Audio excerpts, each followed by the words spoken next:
¿Qué tal? Muy buenas, bienvenidos a Los Cancelados de Periodista Digital, nuestro programa de fin de semana, en el que siempre pues tratamos temas que se salen un poquito de lo general y hacemos ese repaso a todo lo que sucede durante la semana. Ya han estado ustedes escuchándonos hablar de Koldo, de Ábalos, de los agricultores, de Sánchez, de Marruecos.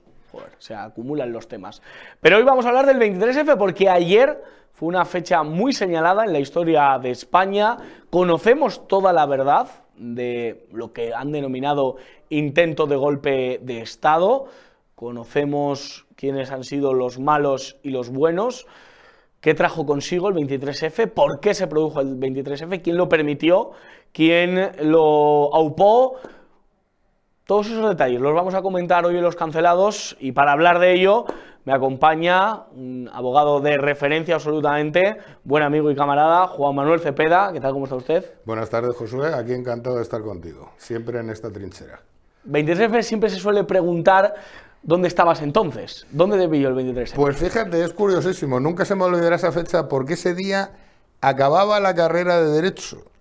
Que en mi casa mi padre ni se lo creía, porque obviamente yo en aquella época era el jefe de la Falange en la Facultad de Derecho de la Complutense de Madrid, y claro, ya desde entonces tenía 4 o 5 expedientes disciplinarios abiertos para echarme, y conseguí ese día, el 23F por la mañana, examinarme de la última asignatura.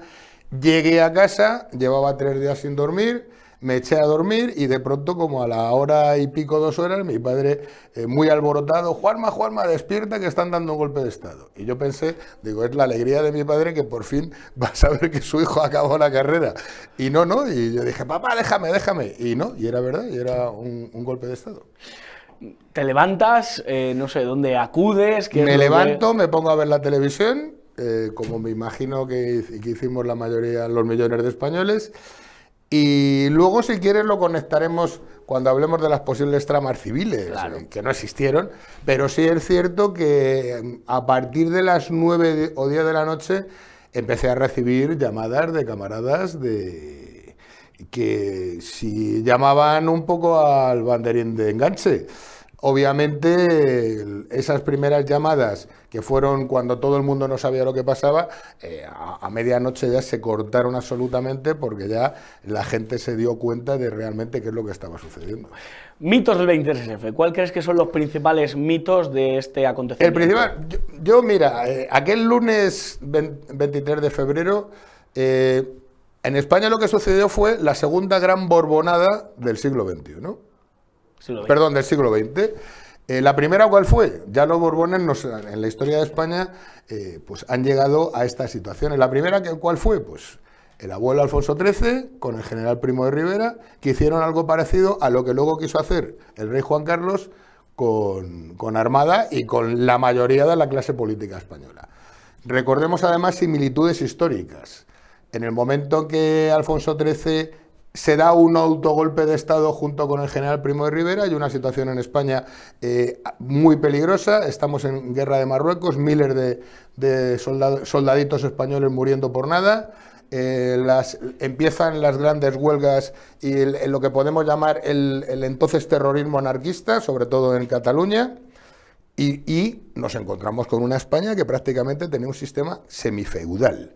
Es decir, había gente, como luego el propio hijo de don Miguel, José Antonio, dijo, en España, muchos años después, todavía había gente viviendo en cuevas, que vivían peor que animales. Bueno, pues Juan Carlos, muchos años después, pues rememorando a lo que hizo su antecesor, hace algo parecido.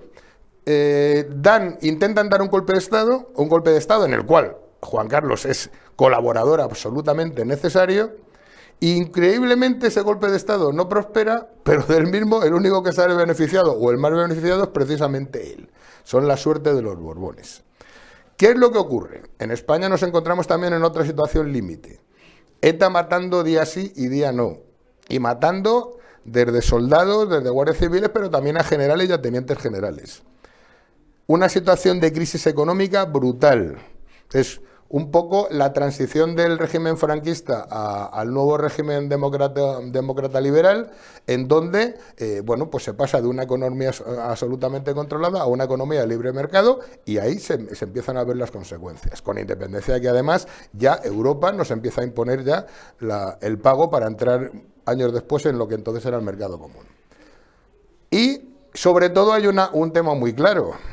¿Qué quería la clase política, vamos a llamar la izquierda entonces, los liberales y los demócratas cristianos? Dar una legitimidad a ese nuevo régimen, que la legitimidad no proviniera del franquismo, que era la realidad. El rey lo nombra Franco, el régimen pasa de la ley a la ley, como dijo Torcuato Fernández Miranda, y lo que querían era tener una legitimidad propia. Para eso había que romper con el franquismo sociológico que había. ¿Qué era entonces el franquismo sociológico? UCD. UCD, que era el partido político que gobernaba en España, por supuesto liderado por Adolfo Suárez, era la transposición política de lo que había sido el movimiento nacional durante los últimos años del franquismo a la nueva etapa democrática. Todos los alcaldes, los gobernadores civiles, todos los que en el 20 de noviembre del 75 estaban llorando por la muerte de Franco, al 2 días después formaban un partido que se llamaba la Unión de Centro Democrática y ganaban las elecciones del tirón. Imagínate, tenían ellos toda la infraestructura legal y política en España. O sea que franquismo sociológico existía en el año 81. Claro, y antes, recordemos las colas kilométricas para ver al general en el ataúd cuando muere al día siguiente, y recordemos... Y no iban obligados. Nadie. Y recordemos los millones de votos que tiene la UCD cuando Adolfo Suárez, su máximo líder, había sido ministro secretario del movimiento y había sido director de televisión, cuando Fraga, otro ministro de Franco, montan Alianza Popular y sacan no todos los votos que ellos hubieran querido, pero se interponen. Es decir, sobre todo la izquierda lo que querían era acabar con ese lazo que unía a esa nueva democracia con Franco. ¿Y cuál era la forma de acabar con ella? El dar un golpe de Estado, quitarse a la UCD del medio, que luego fue lo que pasó, y para que el rey asumiera ese papel de defensor de la Constitución, de defensor de la democracia, cuando lo que realmente querían era dar un golpe de Estado de verdad. Querían dar un golpe de Estado porque no estaban de acuerdo con las políticas de UCD, sobre todo en cuanto a antiterroristas contra la ETA, y por supuesto no estaban de acuerdo en que UCD no solucionaba la gran crisis económica que había en España entonces, y lo que querían era quitarse del medio a la UCD y mediante la convocatoria de un gobierno de salvación nacional, donde había socialistas, incluso comunistas, gente de democracia cristiana, que luego el rey sancionara ese golpe. Y como se ha hecho famosa esa frase, cuando le hablaban, sobre todo a Armada, que es el componedor de todo esto, el general Armada, el rey decía, no, a mí dármelo hecho. También y por cierto, una posición muy clara de siempre de los Borbones. Le sale mal la jugada, pero al final al que le sale bien es al rey. ¿Y por qué le sale mal la jugada? Porque no se dan cuenta, primero es un golpe de Estado tipo chapuza, porque no se dieron cuenta que para dar un golpe de Estado con el ejército, que era un golpe de Estado del ejército, donde iba a haber un presidente del gobierno que iba a ser el general Armada, y luego un gobierno de concentración o de salvación nacional, donde iba a haber socialistas, comunistas, demócratas cristianos, liberales, pero tenían que contar directamente con el ejército, y no se dieron cuenta de algo, que en aquel entonces todos los capitanes generales con mando en España, que recordemos que estaba dividida en regiones militares, todos habían hecho la guerra en la zona nacional. La mayoría de ellos, pocos años después, combatieron como tenientes y capitanes en la División Azul. Y dentro de toda esa experiencia y vamos a llamar filosofía de lo que entendían por el ejército, había una minoría que eran militares absolutamente monárquicos, entre los cuales había dos que fueron las cabezas, General Armada y General Milán del Bosch. General Armada y Milán del Bosch, que estaba de capitán general en Valencia, que es el único que saca los tanques a la calle. ¿Qué es lo que luego han contado? Lo que han contado luego, cuando ya la historia no permite más falsedades, cuando ya cualquier chaval que está estudiando historia ya tiene textos y tiene herramientas para saber que el rey estaba metido en el golpe de Estado que se iba a dar, que es lo que la intenta camuflar. Es lo que dicen ahora, que se dio ese golpe para evitar otro golpe que era mucho más cruento, que iba a ser el golpe de los militares franquistas. Y entonces, ¿qué dicen? Nosotros nos damos cuenta de que hay un golpe militar cruento, fascista, que quería entrar otra vez en la dictadura de Franco, y para evitar ese golpe damos nosotros uno antes. Eso es absolutamente mentira, porque nadie, si es verdad que había un malestar en el ejército tremendo, ¿cómo no lo iba a haber? Los estaban matando. Hacía poco que habían legalizado el Partido Comunista, cuando Suárez había prometido a la cúpula militar que nunca se legalizaría el comunismo en España. Pero de eso a que quisieran dar un golpe militar, había un abismo, era mentira. Lo que estaban, ellos sí querían dar un golpe, insisto, para legitimar la monarquía y romper su hilo conductor con el franquismo, y sobre todo para quitarse a UCD de en medio. Y Felipe González estaba en el ajo. Y Pécer Barba estaba en el ajo. Y dirigentes comunistas, sobre todo del Partido Comunista Catalán, que entonces era el PSUC, estaban en el ajo, estaban todos de acuerdo. Pero al final, ¿qué pasó? Que salió un señor con bigote y con el uniforme de la Guardia Civil, que se llamaba don Antonio Tejero, que dijo, ¿cómo? Que a mí me habéis metido aquí jugándome mi vida y mi carrera para que... Porque él daba... Eso era parte del golpe, ¿eh? Entraban en el Congreso, no estaba preparado que pegaran tiros, eso ahí ya quedó mal. Pero claro, también había que contar cómo era la Guardia Civil de entonces. Claro. Y ahí se les escapó de las manos. Y cuando además le dicen a Tejero, bueno, no te preocupes, tú ya has cumplido tu labor, te tenemos un avión para que te vayas de España. Y dice, ¿cómo? Sí, porque mira, la Armada, sí, venimos aquí, este es el nuevo gobierno. Y dice, no, a ver, dame la lista del nuevo gobierno. Y es cuando dicen, hombre, no. Y a Ramón Tamames, a Felipe González. Claro, y dicen, ¿cómo? Que vamos a dar un golpe de Estado para quitar a lo que podía ser, bueno, la UCD, la derecha, llámalo, sí, algo sin chicha ni limena, para que vengan otra vez contra los que yo he luchado toda mi vida. Y ahí por eso se rompe y ahí se para el golpe. Pero tiene la suerte el Borbón de que precisamente el único o el más beneficiado de ese golpe de Estado que al final no prospera es él, porque es el que acaba como gran salvador de la democracia en España. Absolutamente. Y entonces Tejero fue un tonto útil. Fue un tonto útil, no, fue uno de los alfiles que movieron, nunca le dijeron cuál iba a ser el final. No, insisto, hay que ponernos en aquella época. Tenemos que saber cómo funcionaba el ejército entonces y cómo sigue funcionando ahora. Cuando un general le dice a un coronel, tienes que hacer esto, aquí no se mueve ni Dios. Y tenemos un ejemplo muy claro. La orden del coronel de la Guardia Civil, que ordenó a estos pobres guardias civiles salir prácticamente en un flotador a detener a 6 narcolanchas.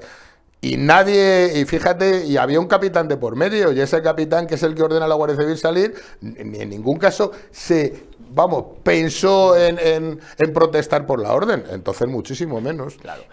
¿Cuál fue el papel de lo que se ha denominado la extrema derecha o de Fuerza Nueva? Ninguno. Yo te lo digo porque, insisto, yo en aquella época, yo era uno de los máximos dirigentes de la Falange Universitaria en Madrid, y si es verdad, y digo que el golpe más o menos fue a las 6:30, si no recuerdo mal, sobre las 8 o las 9 empezaron entonces no había teléfonos móviles, ni había internet, entonces llamadas de teléfono, oye, tal, que están convocando la Falange en tal sitio, y llegaron a ver convocatorias por teléfono para que fuera la militancia justo al lado del Palace, del Hotel Palace, pero al poco tiempo, al final, cuando se dieron cuenta de lo que estaba sucediendo, y me imagino que se dieron cuenta, no nosotros que teníamos 19, 20 años, se dieron cuenta quien se tuvo que dar cuenta, dijeron, de aquí nada. Y la prueba evidente es que vamos a lo que llamaron la trama civil del golpe. ¿Quién es? García Carrés. Las famosas cintas de García Carrés, por mis cojones, por España, no te rindas, no te rindas. Nada, fue un absurdo. O sea, es mentira porque primero, ni hubo trama civil en el golpe de Estado, en el intento de golpe de Estado, ni estaba apoyado por fuera por un intento de golpe de Estado, y tenemos una prueba que es evidente. Blas Piñar estaba de diputado en el Congreso. Si efectivamente hubiera habido una trama de la extrema derecha, que en aquel entonces, como lo demuestra el hecho de que Blas Piñar salió de diputado con más de 500.000 votos, si mal no recuerdo, Blas Piñar se hubiera levantado de su asiento, hubiera bajado y hubiera dicho, a ver, aquí no vienen en elefante blanco ni en elefante rojo, aquí soy yo, que soy el dirigente de la extrema derecha española. Pues Blas Piñar estuvo allí escondido, como todos los demás, como Carrillo, 2 tiros en el suelo. Claro. 2 tiros en el suelo. Por cierto, eso se lo reprocharon mucho luego sus militantes tiempo después. Porque apoyo social no hubiese tenido en gran manera.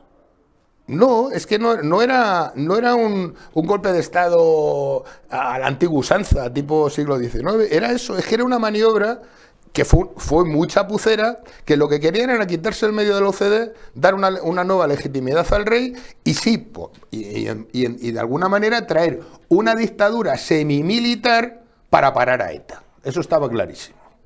O sea, yo creo que el interés máximo de todos aquellos confabuladores era parar a ETA. Y para parar a ETA, claro, tú, a un grupo terrorista, en una democracia liberal, aunque todavía estaba naciente, fíjate, Felipe González luego utiliza la CAL y el señor X, por fíjate, eso fue antes. O sea, era muy complicado para la ETA. Y además, insisto, la ETA mataba prácticamente todos los días en aquella época.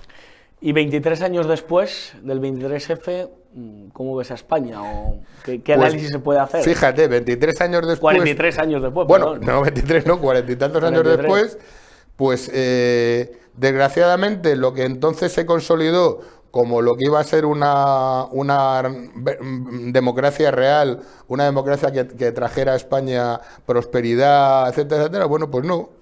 No, seguimos prácticamente en la misma situación. Sí, es verdad, nos regaron en su momento con miles y miles de millones de euros, que dio la posibilidad de que tengamos grandes autopistas, grandes aeropuertos. El otro día, por cierto, un cliente alemán mío le fui a buscar al aeropuerto y me dijo, tenéis aeropuertos que nosotros no tenemos en Alemania.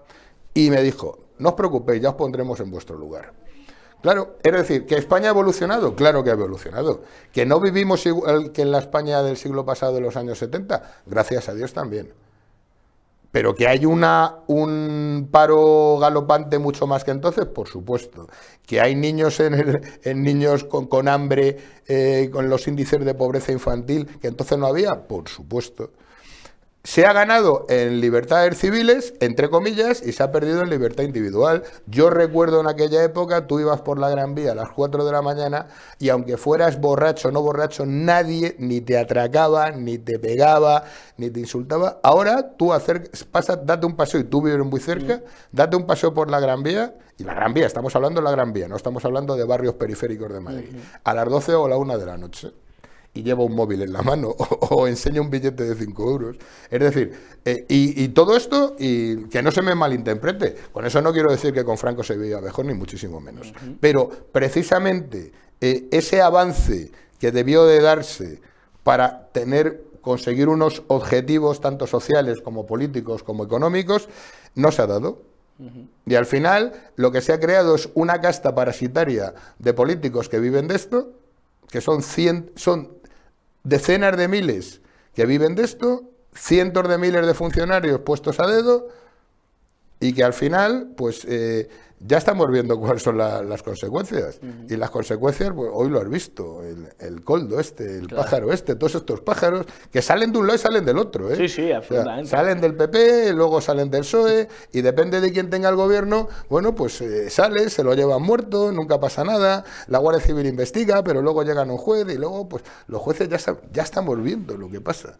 Luego llega el juez y este es de simpatía progresista. Ah, maravilloso. O este es de simpatía conservadora. Cada uno busca a su juez, por eso nunca se va a modernizar la justicia, porque a los políticos no les interesa. A los políticos les interesa que haya un juicio que dure 15 años y a los 15 años ya nadie se acuerda. Da igual. Ha pasado demasiado tiempo. Claro. Y Tejero y Juan Carlos I siguen vivos.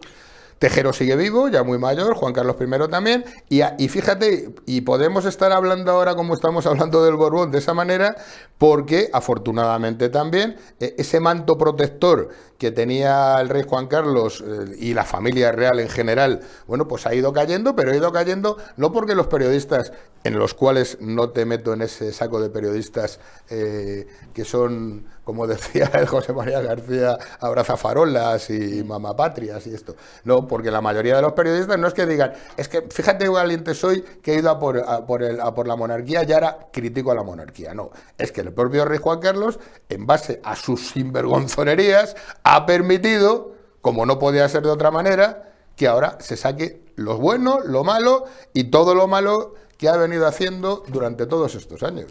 Así es. Juan Manuel Cepeda, muchísimas gracias. Te escuchamos con Eduardo García Serrano en las tertulias de Ardemans y te tenemos presentes. Yo te tengo en mis oraciones. Y yo os tengo presentes, no, porque ya sabéis que tener presente en la milicia filosófica en la que estamos es otra cosa. Pero yo sí es verdad que sabes que estoy a muerte contigo, estoy a muerte con lo que haces y además reivindico esa forma de hacer periodismo que es la tuya. Que no te importa que te ponen dos gigantones matones socialistas delante y aunque te tiren al suelo, te levantas y les sigues preguntando que si esa es la democracia socialista. Con lo cual, siempre me tendrás a tu lado. Juan Manuel Cepeda, muchísimas gracias por estar con nosotros en Los Cancelados. A ti. Y nosotros nos vamos dándole las gracias a todos ustedes, dándole las gracias a Marta García, nuestra jefa técnica, también a Omar García, dar las gracias a Izan Gómez y a todos los que hacen posible Los Cancelados. La semana que viene no hay burbuja, que me voy a un viaje especial, pero estaré pronto con ustedes, no me voy. Llegaré antes que Jesucristo. Jesucristo dijo que volvía y lleva tiempo sin volver por la tierra. Un abrazo muy fuerte, que no se lo cuenten porque ya se lo contamos nosotros. Alejen a los niños del televisor y aléjenles de este nefasto gobierno. Que Dios les bendiga.